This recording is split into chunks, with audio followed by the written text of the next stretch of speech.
Bienvenido a INARC Studio. Aquí aprenderás de construcción real, desde la planeación hasta la ejecución. Comencemos.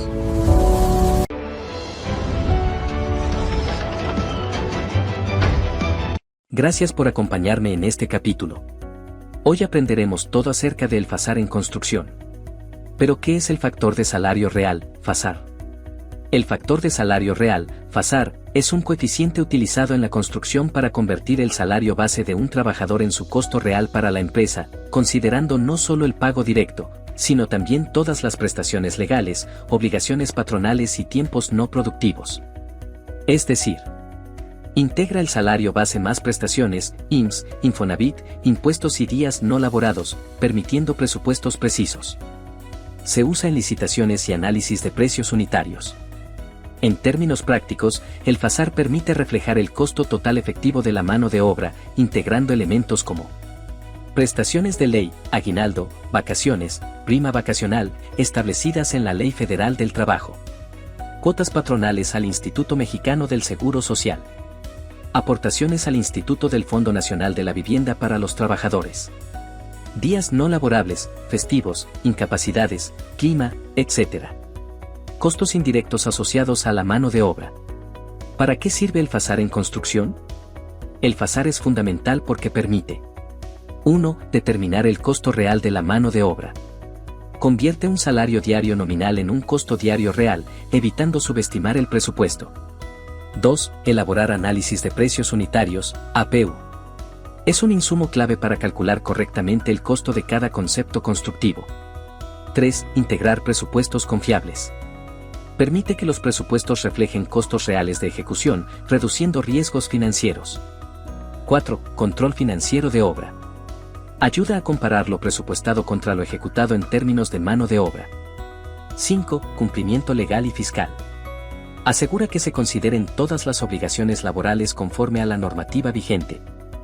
El factor de salario real es el multiplicador que, aplicado al salario base, determina el costo total de la mano de obra al integrar prestaciones legales, cargas sociales y pérdidas de productividad, siendo un elemento esencial para la correcta evaluación económica de proyectos de construcción. En proyectos de alto nivel, un error en el FASAR impacta directamente en A. Margen de utilidad. B. Flujo de efectivo. C. Competitividad de la propuesta. Es uno de los factores más críticos en la ingeniería de costos.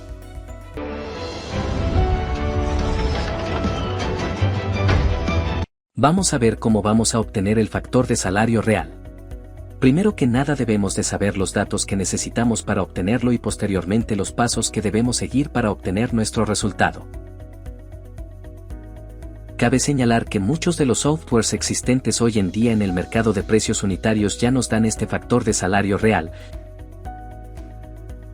pero es importante saber cómo se obtiene este dato. Es por eso que vamos a obtenerlo paso a paso para que quede bien explicado, y hay algunos que no usan estos softwares, sino que lo usan en Excel. Bueno, pues esta clase les va a servir mucho para que puedan obtener este importante dato para un presupuesto.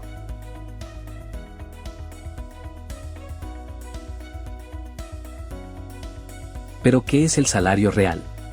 El salario real es el monto que nosotros vamos a considerar en nuestro presupuesto para pago de mano de obra, que viene siendo la suma de lo que nosotros le pagamos al trabajador, ya sea en efectivo, por tarjeta, por transferencia, cada semana, más los impuestos que vamos a pagar por lo que genera esa mano de obra que nosotros estamos pagando. Es decir, salario real es igual al pago al trabajador, que se le hace directamente a él, más los pagos del IMSS o Seguro Social, más pago del Infonavit,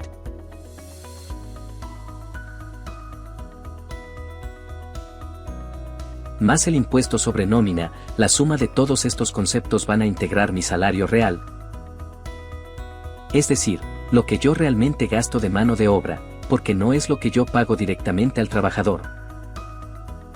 Si yo considero solo lo que pago directamente al trabajador en mi presupuesto, voy a tener problemas de menos utilidad o presupuesto fuera de la realidad.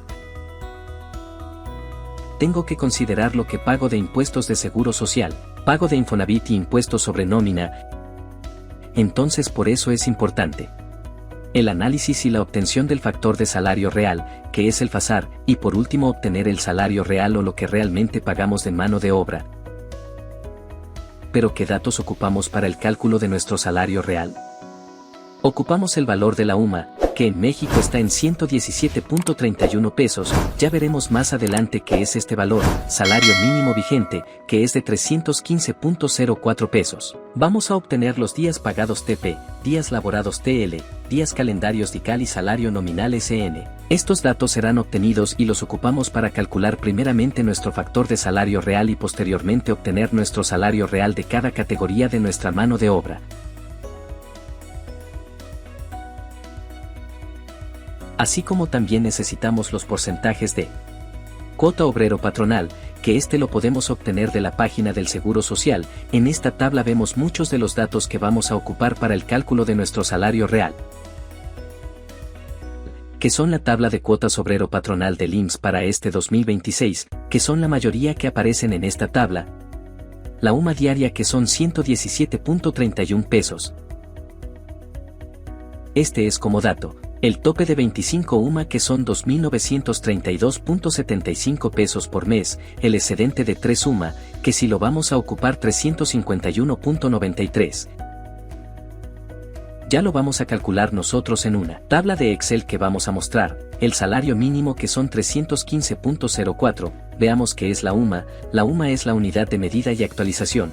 Un valor diario determinado por la INEGI que se utiliza como referencia económica en México para calcular y actualizar obligaciones, pagos, créditos, multas, impuestos y otros conceptos. ¿Por qué se creó? La UMA fue creada para sustituir el antiguo salario mínimo como referencia en multas, créditos, impuestos y obligaciones respecto a los trabajadores. Su objetivo es desvincular la obligación económica de los incrementos del salario mínimo, mantener una referencia estable y actualización conforme a la inflación, otorgar certeza y transparencia en el cálculo de pagos y obligaciones. ¿Para qué sirve? Actualización, montos de créditos, pagos, impuestos, determinar multas y sanciones, calcular cuotas y aportaciones del IMSS e Infonavit, establecer límites, topes y obligaciones legales. La UMA es publicado anualmente y entra en vigor el 1 de febrero de cada año. Un ejemplo práctico, supongamos que el valor diario de la UMA 2026 es de 117.31, que realmente ese es el valor para este año. 3 UMA excedente en IMSS son 351.93, o sea 3 por 117.31. 25 UMA tope de salario base son 25 por 117.31, esto nos da 2.932.75. Una multa que se puede aplicar de 100 UMA serían 100 por 117.31, serían 11.731 pesos. Este valor cambia cada año de acuerdo con la inflación, por eso es importante consultar el valor vigente. Publicado por el INEGI.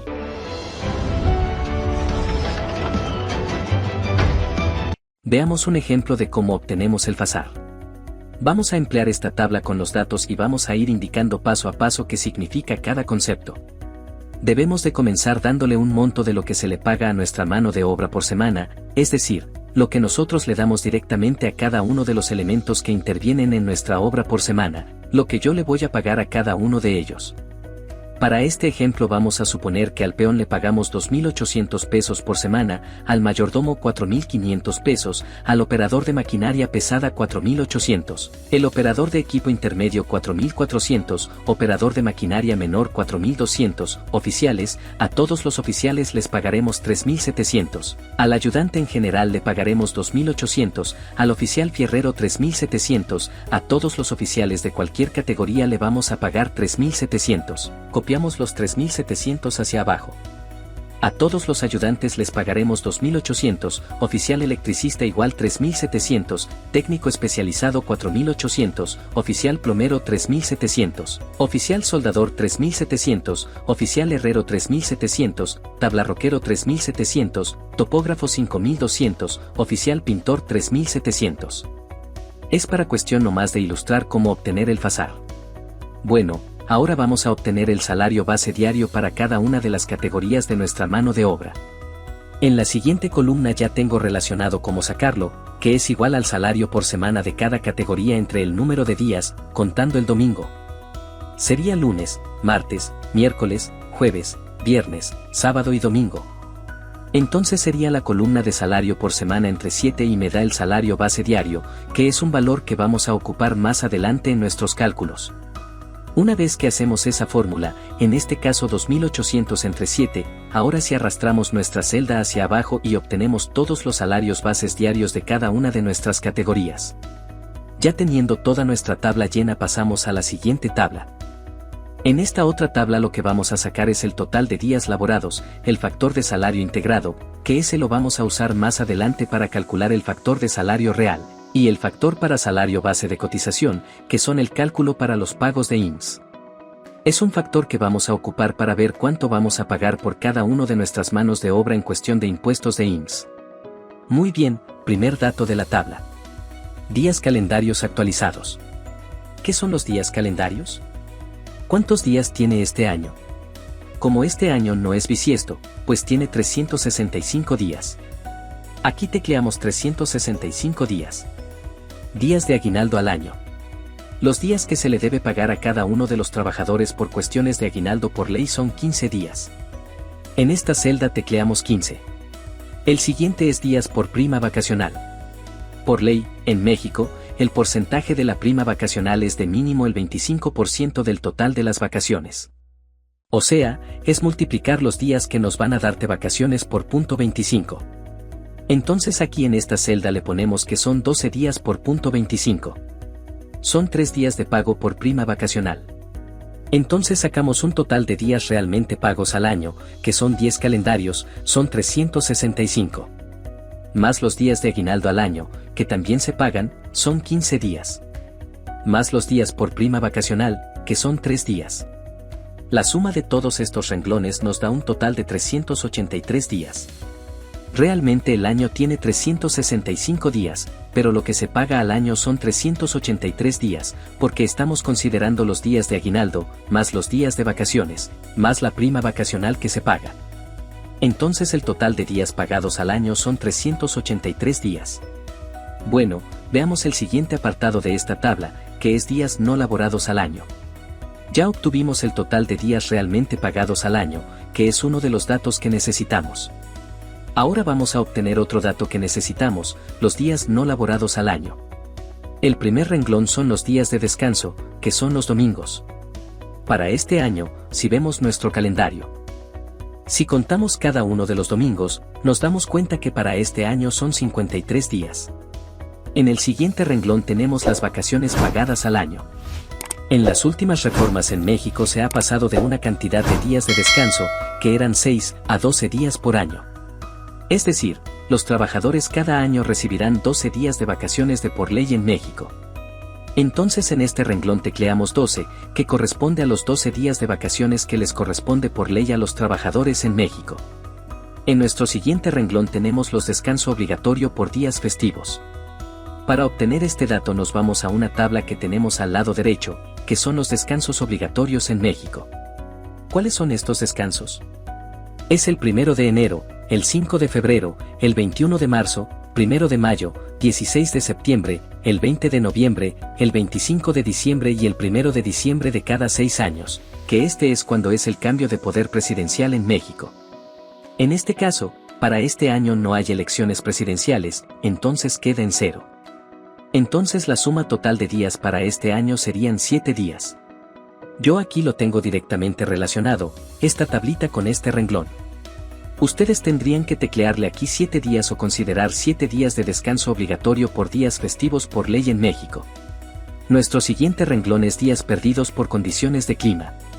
Aquí es para cada uno en particular sacar qué porcentaje o cuántos días al año se pierden por días de lluvia o por temas de clima, no necesariamente lluvia, puede ser cualquier tipo de clima que esté haciendo demasiado frío, que llueva bastante y que los trabajadores no se puedan trasladar a su lugar de trabajo.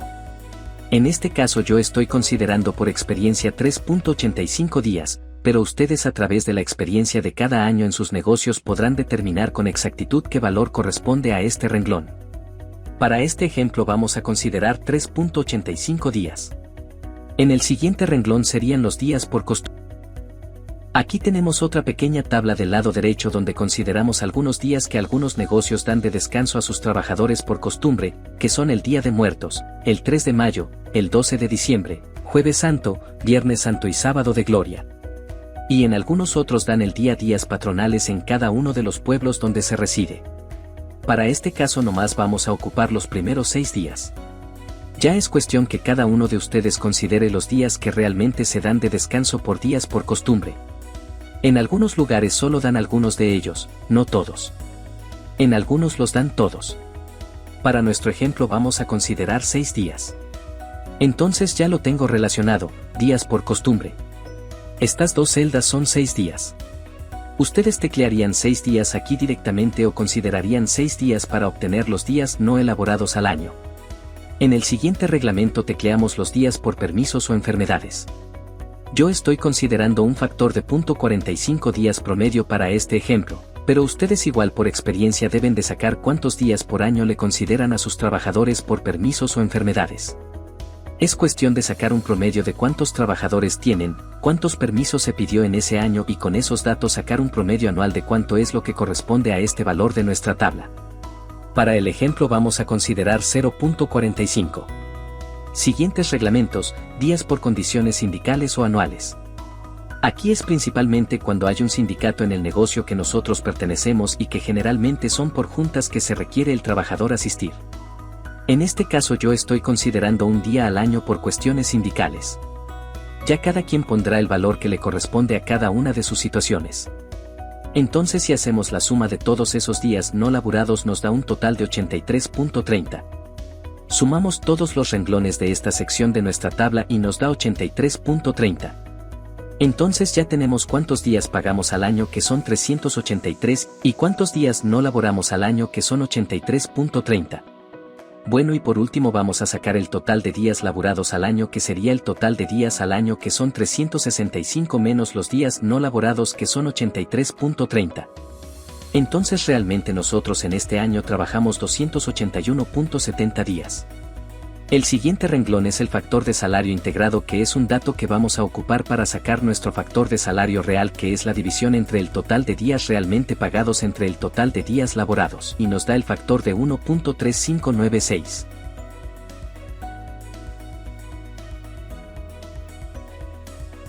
El siguiente renglón es el factor para salario base de cotización para cálculo de IMSS, es decir el factor que vamos a obtener para obtener lo que pagamos de impuestos al Instituto Mexicano del Seguro Social que sería el total de días realmente pagados entre el total de días al año y nos da este factor de 1.0493 que igual también lo vamos a ocupar más adelante.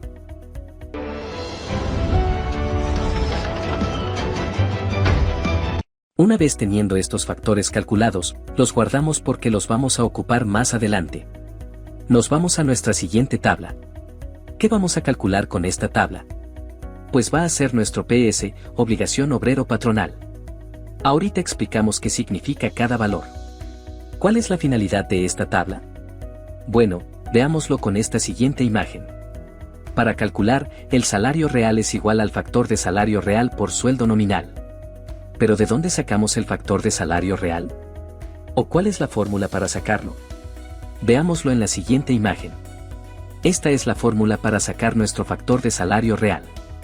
Esto es igual al PS, que es obligaciones obrero patronal, por TP, que es total de días pagados al año, sobre TL, que es el total de días laborados al año, más TP sobre TL. De esta forma obtenemos nuestro factor de salario real. Por eso, en esta tabla debemos sacar nuestro PS para ahora sí poder calcular ese factor. Todos los demás datos ya son conocidos. Bueno, sigamos ahora sí con el cálculo de nuestra tabla. Y en esta tabla tenemos, primeramente, lo suma que vamos a considerar para nuestro cálculo, así como los 3 suma, que es la multiplicación de esta casilla por 3. Después tenemos en nuestro encabezado de la tabla lo que vamos a ir calculando, como es el factor de salario base de cotización, excedente de 3 suma, etc. Ahorita explicamos qué significa cada uno de esos encabezados. En nuestro siguiente renglón tenemos señalados con letras cada una de las columnas, ya que esto nos va a servir para señalar qué columnas estamos multiplicando de acuerdo a la columna que estamos calculando. A, B, C, D, E, F, G, etc. lo señalamos con letras en mayúsculas que nos van a servir como base o guía para el cálculo de nuestras columnas. En nuestra siguiente fila tenemos precisamente eso, el cálculo de las columnas. Por ejemplo, el salario base de cotización lo vamos a calcular con C por de la columna C. En este caso es salario base, por la columna D, en este caso es el factor de salario real. Y así tenemos señalados toda esa fila con letras para saber exactamente qué columnas o qué factores por columnas estamos calculando. En el siguiente renglón sería qué significa cada columna y también qué porcentaje le corresponde a esa columna. Por ejemplo, aquí tenemos S, N, salario nominal, F, S, B, C, factor de salario base, S, B, C, salario base de cotización y algunos porcentajes que ahorita vamos a ver más adelante. Bueno, el primer dato que nos pide nuestra tabla es la UMA. Ya lo vimos en este video anteriormente, pero vamos a dar un repaso. ¿Qué es la UMA? La UMA es la unidad de medida y actualización de valor diario determinado por el INEGI, que se utiliza como referencia económica en México y actualizar obligaciones para calcular pagos, créditos, multas, impuestos y otros conceptos.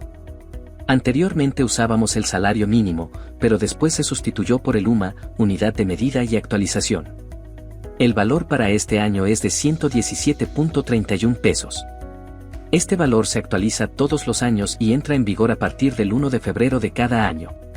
Ese valor de 117.31 lo colocamos aquí.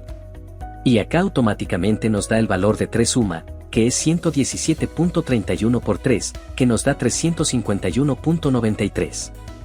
Estos valores los vamos a ocupar en un momento más. En la primera columna tenemos la clave. ¿Qué es nuestra clave? Es la clave para su categoría de mano de obra. En la segunda columna tenemos la categoría, que son todas nuestras manos de obra de nuestra obra, que ya lo habíamos visto en la tabla inicial, que era el peón, mayordomo, operador de máquina, etc. En la siguiente columna tenemos el salario base, que también ya lo habíamos calculado anteriormente en esa tabla, que era lo que gana nuestra mano de obra por semana entre 7, que es esta columna.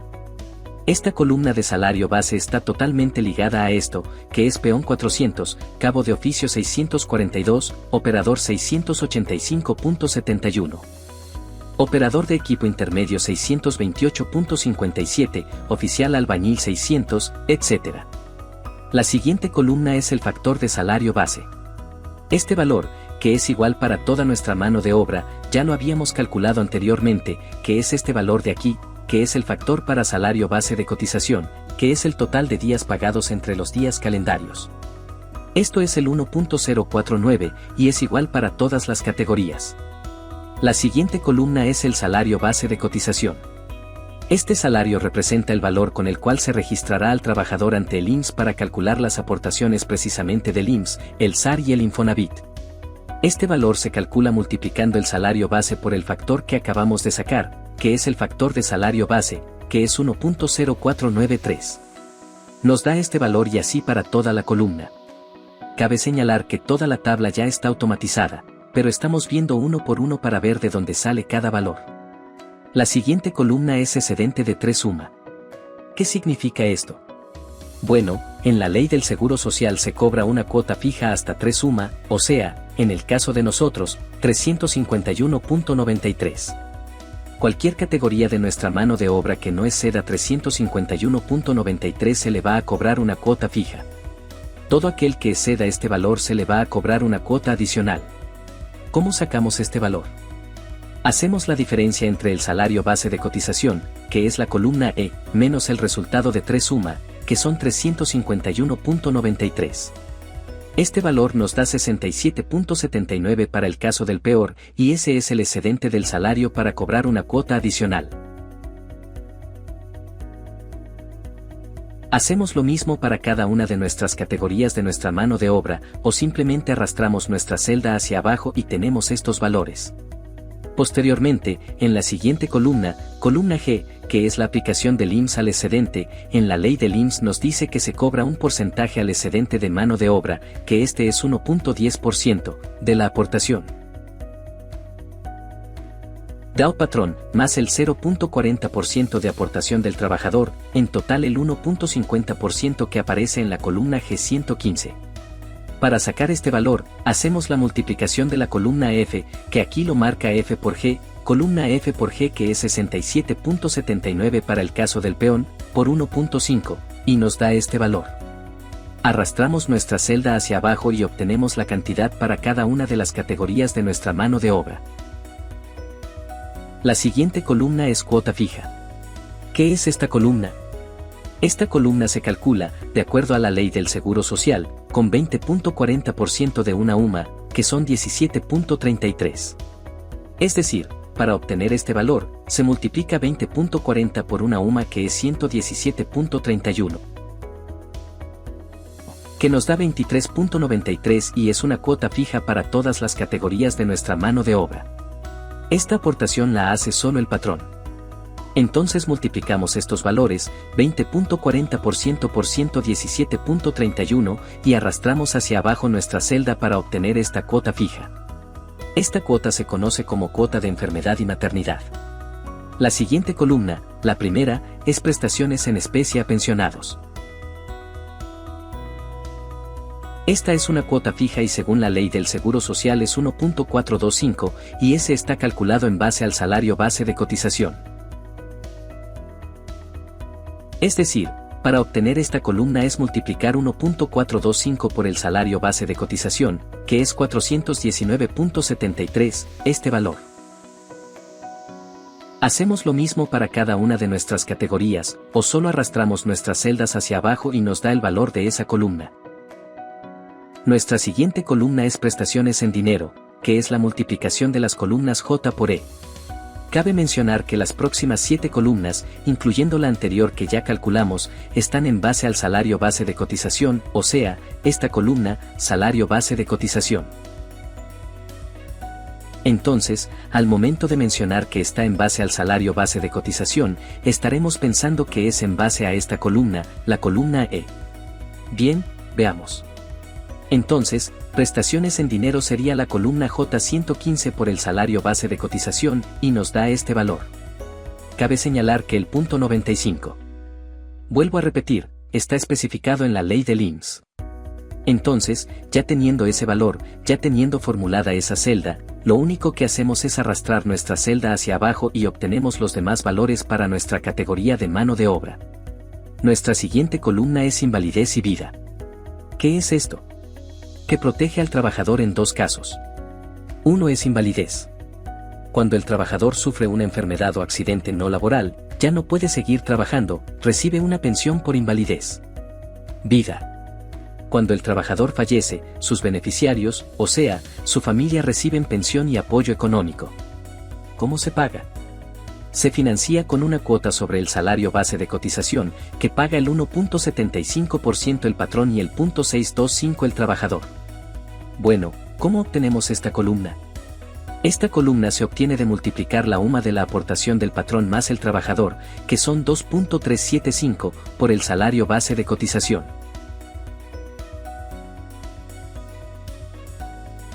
Y este valor, en este caso, nos da 9.97. Arrastramos nuestra celda para abajo y copiamos la fórmula y nos da los valores para cada una de nuestras categorías de mano de obra. Nuestra siguiente columna es cesantía en edad avanzada y vejez. Esta columna se calcula multiplicando el salario base de cotización por un porcentaje de cesantía en edad avanzada y vejez. Anteriormente se multiplicaba por un valor fijo o un porcentaje fijo. Hoy en día, con las nuevas reformas a la Ley de Obras Públicas en México, este criterio ha cambiado. Y según la ley tenemos esta tabla, debemos de obtener un porcentaje de cesantía en edad avanzada y vejez, como lo dice aquí esta tabla. ¿Cómo obtenemos ese porcentaje? Bueno, la ley nos dice que de acuerdo a una tabla publicada para el 2026, se va a basar en cuántas sumas sea nuestro salario base de cotización que obtuvimos.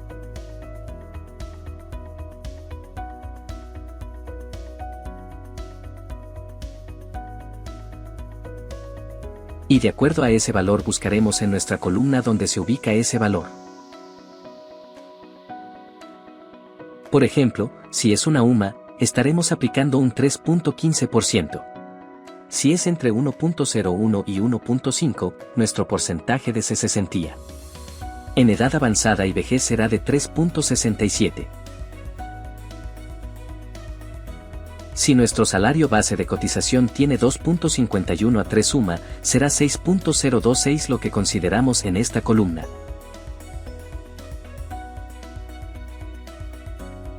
Si el salario base de cotización equivale a 4.01 UMA en adelante, obtendremos 7.513. Bueno, lo que hacemos es, tenemos nuestro salario base de cotización, que ya lo conocemos, que está en nuestra tabla general, que es este. Lo que hacemos es copiarlo o relacionarlo con esta pequeña tabla y aquí tenemos los valores. Y después para sacar cuánto suma equivale ese salario base, lo que hacemos es dividir el salario base de cotización que tenemos aquí entre lo que equivale una UMA, que son 117.31, y nos da los valores que obtenemos para las cantidades de UMA que tenemos para cada categoría de nuestra mano de obra.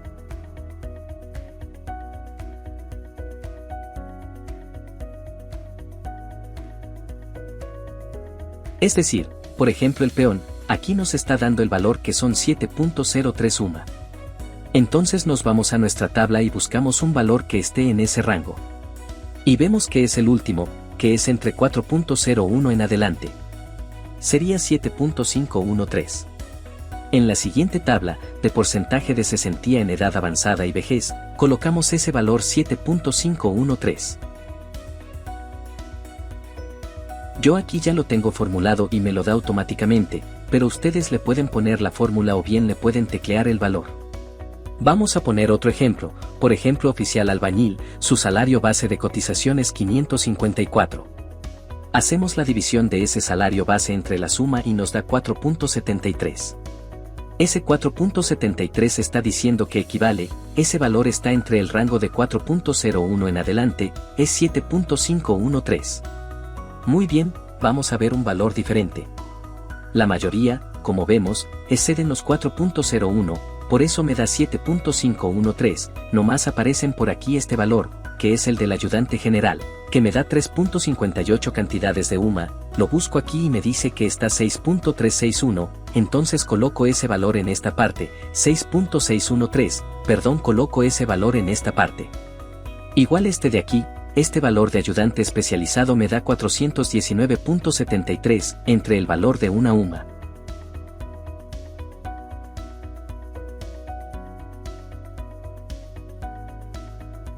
Me da 3.58 y ese cae en este rango de 6.613. Ya obteniendo ese valor, ya obteniendo estos porcentajes, ahora sí nos vamos a nuestra tabla para calcular la columna desde cesantía en edad avanzada y vejez, que como habíamos dicho, es la multiplicación del salario base de cotización por nuestro porcentaje de cesantía en edad avanzada y vejez, y me da este valor.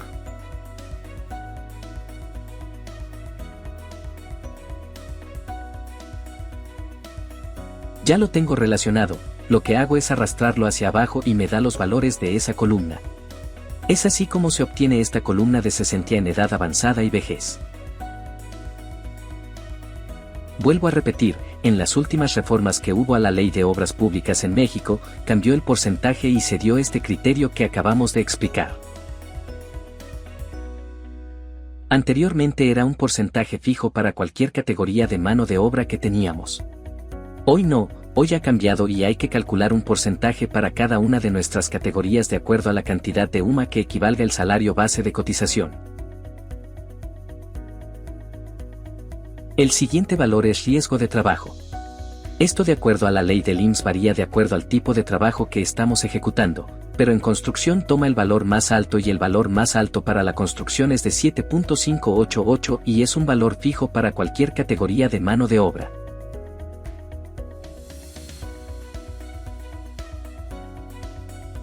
Para sacar esta columna hacemos lo mismo, multiplicamos el riesgo de trabajo por la columna E116, que la columna E116 viene siendo nuestro salario base de cotización.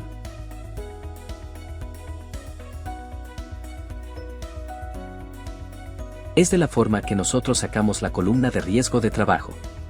Copiamos nuestras celdas hacia abajo o bien tecleamos una por una y nos da el valor de esa columna. Nuestra siguiente columna es un valor fijo de acuerdo también a la ley del IMSS, que es 1% del salario base de cotización para cualquier categoría de mano de obra. Entonces multiplicamos N por E, que es 1% por el salario base de cotización y nos dan estos valores. Volvemos a repetir, es la columna E116 que es salario base de cotización y nos da el total de la guardería. Copiamos hacia abajo los valores nuestra celda y obtenemos la cantidad que le corresponde por guardería a cada una de nuestras categorías de mano de obra. Nuestra siguiente columna es el SAR, que es un valor fijo del 2%.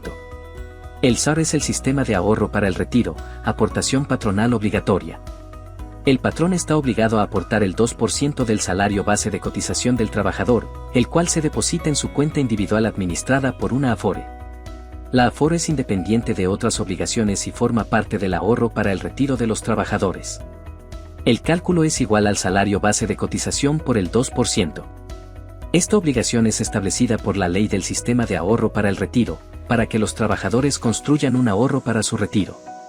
Y es un valor fijo para cualquier categoría de mano de obra, que es el 2% multiplicado por el salario base de cotización. Nuestra siguiente columna es la columna P, que es suma de todas las prestaciones del IMSS, que incluye suma desde la columna G hasta la columna O, que viene siendo aplicación del IMSS al excedente, cota fija, prestaciones en especie, prestaciones en dinero, invalidez y vida, cesantía de edad avanzada y vejez, riesgos de trabajo, guardería y SAR.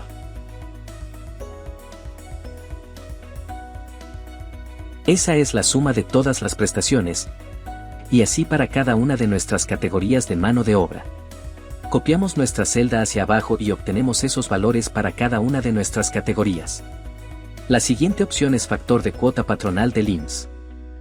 Esto se obtiene con la división de la suma de prestaciones del IMSS, que es la columna P, entre el salario base de cotización, que es la celda E116, y nos da este factor. Una vez que tenemos formulada nuestra celda, arrastramos hacia abajo y obtenemos los demás valores. Nuestra siguiente opción es la columna R, que nos refiere a nuestra aportación del Infonavit. Esta columna se refiere a la aportación patronal directamente al Infonavit, obligación establecida en la ley del Infonavit para que los trabajadores puedan acceder a créditos de vivienda. El patrón está obligado a entregar al Infonavit el 5% del salario base de cotización del trabajador. Es un porcentaje fijo del 5%, no importa cuál categoría sea. El cálculo se obtiene igual el salario base de cotización por el 5% y el objetivo es financiar un crédito de vivienda, mejoramiento y soluciones habitacionales para los trabajadores o derechohabientes. Aplica para todos los trabajadores que reciban un salario y estén registrados ante el IMSS. Nuestra siguiente opción es el impuesto sobre nómina, que es la columna S. El impuesto sobre nómina, o ISN, es un impuesto estatal que grava las erogaciones por remuneración al trabajo personal que pagan los patrones a sus trabajadores. Esta tasa es un porcentaje fijo del 3% y aplica sobre la nómina total que pagan los patrones en el Estado por sus trabajadores. El impuesto sobre nómina es un impuesto del 3% que deben pagar los patrones sobre el total de la remuneración al trabajo personal que cubren a sus trabajadores. Una nota importante es que es un impuesto estatal, por lo que la tasa y reglas pueden variar en cada entidad federativa. No es acreditable contra otros impuestos. El impuesto se causa por cada erogación que se realiza por la remuneración al trabajo personal, y es una ley de Hacienda del Estado para todo el territorio nacional. Si nosotros vamos a aplicar el 3% de toda nuestra mano de obra, entonces nosotros vamos a calcular el impuesto sobre nómina multiplicando el 3% de la tasa fija por el salario base de cotización. Este porcentaje se obtiene entrando a Internet y buscando la página de Hacienda. Allí aparecerán, de acuerdo al estado, qué porcentaje le corresponde al estado donde te encuentras. Este es un valor fijo que se aplica sobre el salario base de cotización. Y para obtener esta columna es multiplicar ese 3% por el salario base de cotización y nos da esa cantidad para nuestra mano de obra para cada una de las categorías. No varía y es igual para cualquier tipo de mano de obra. Es cuestión de que tú revises en tu estado en el que te encuentres qué porcentaje corresponde de impuesto sobre nómina. Nuestra siguiente columna es la suma de todas las prestaciones que hasta el momento hemos calculado, y es la suma de la columna P más la columna R más la columna S. La columna P es la suma de las prestaciones del IMSS. La columna R es la aportación del Infonavit y la columna S es el impuesto sobre nómina. La suma de todos estos van en esta columna, y así hacemos la suma de cada una de las prestaciones para cada una de nuestras categorías de mano de obra. Arrastramos hacia abajo y obtenemos el valor para cada una de ellas. La siguiente columna es el cálculo del factor de prestaciones sociales, o sea, el que andamos buscando que es nuestro PS, obligaciones obrero patronal, para poder calcular nuestro factor de salario real. Ya que el PS interviene dentro de nuestra fórmula, si lo recuerdan al principio que mostramos nuestra fórmula, teníamos la fórmula. Dijimos que el factor se calculaba con PS multiplicado por TP sobre TL más TP sobre TL, que PS es precisamente las obligaciones obrero patronal, que es la que ahorita vamos a calcular como última columna, el TP que es el total de días pagados sobre TL que es el total de días laborados, más TP sobre TL que es lo mismo. Total de días pagados sobre total de días laborados.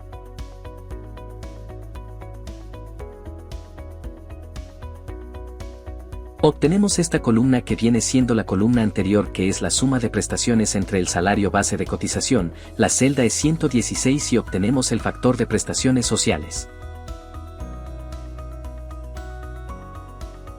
Arrastramos nuestra celda hacia abajo y obtenemos todos los valores.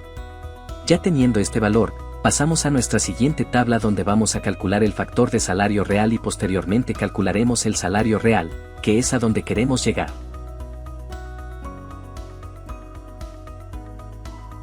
Una vez teniendo calculada esta columna, pasamos a nuestra siguiente tabla, que es esta, donde aparece la clave de nuestra mano de obra, la categoría, peón, mayordomo, cabo, operador de maquinaria pesada, etc., ayudantes, oficiales, toda nuestra mano de obra aparece aquí, que es la que teníamos en la anterior tabla y es la que habíamos tecleado en la primera tabla.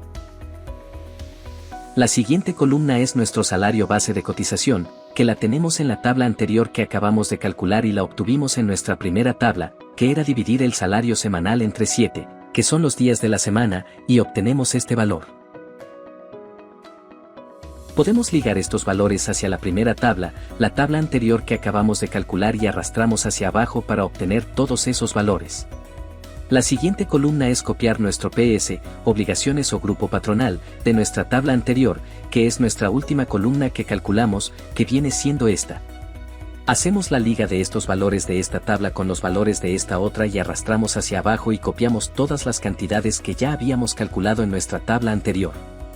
La siguiente columna es precisamente calcular el factor de salario real, que ya lo habíamos visto al inicio de esta explicación.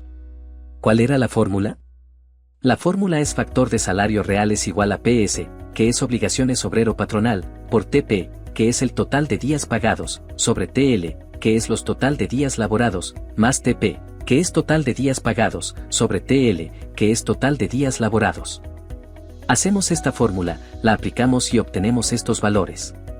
Ya conocemos cada una de las datos de esta fórmula, que es el PS, la que acabamos de calcular hace un momento para cada una de nuestras categorías mano de obra, que es la última columna de nuestra tabla anterior, el TP, que viene siendo el total de días pagados, que lo teníamos en nuestra tabla anterior, que son 383, total de días realmente pagados al año, y TL, que son los total de días laborados que habíamos calculado también en la anterior tabla, 281.7. ¿Qué es este renglón? Aplicándola a esa fórmula, que ya la tengo yo aquí relacionada en estas celdas, me da estos valores.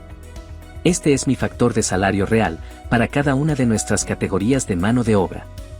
Y por último obtenemos nuestro salario real, que si nos acordamos, el salario real, su fórmula es el factor de salario real, que lo acabamos de calcular por el salario base de cotización.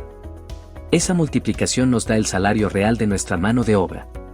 Este valor es el que nosotros debemos de colocar en nuestro presupuesto para obtener nuestra mano de obra y posteriormente nuestros análisis de precios unitarios.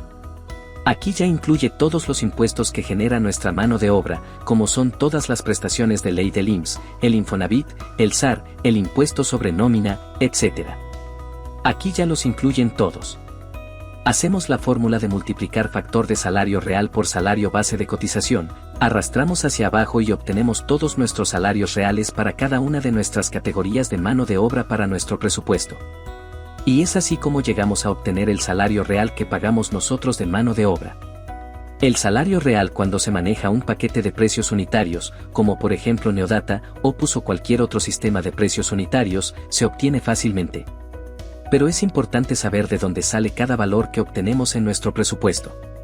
Y así no hacemos un presupuesto a ciegas. Sabemos lo que estamos calculando y nos da un criterio más amplio para hacer nuestros cálculos de nuestros precios unitarios y a la vez nuestro presupuesto.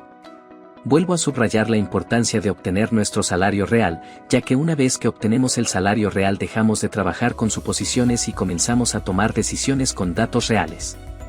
El salario real representa el verdadero costo de la mano de obra integrando no solo el sueldo del trabajador, sino todas las obligaciones patronales como el IMSS, Infonavit, SAR, impuesto y prestaciones. Es en esencia el número que define si un proyecto es rentable o no. Calcularlo correctamente tiene ventajas claras, permite elaborar presupuestos más precisos, evita desviaciones en obra, mejora la competitividad en licitaciones y sobre todo protege la utilidad del proyecto. Pero ignorarlo o calcularlo de forma incorrecta tiene consecuencias serias.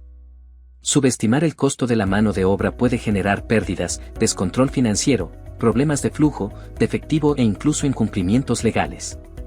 En construcción no gana quien cobra más barato, gana quien calcula mejor. El salario real no es un dato más, es la base para tomar decisiones inteligentes y construir un proyecto verdaderamente rentable.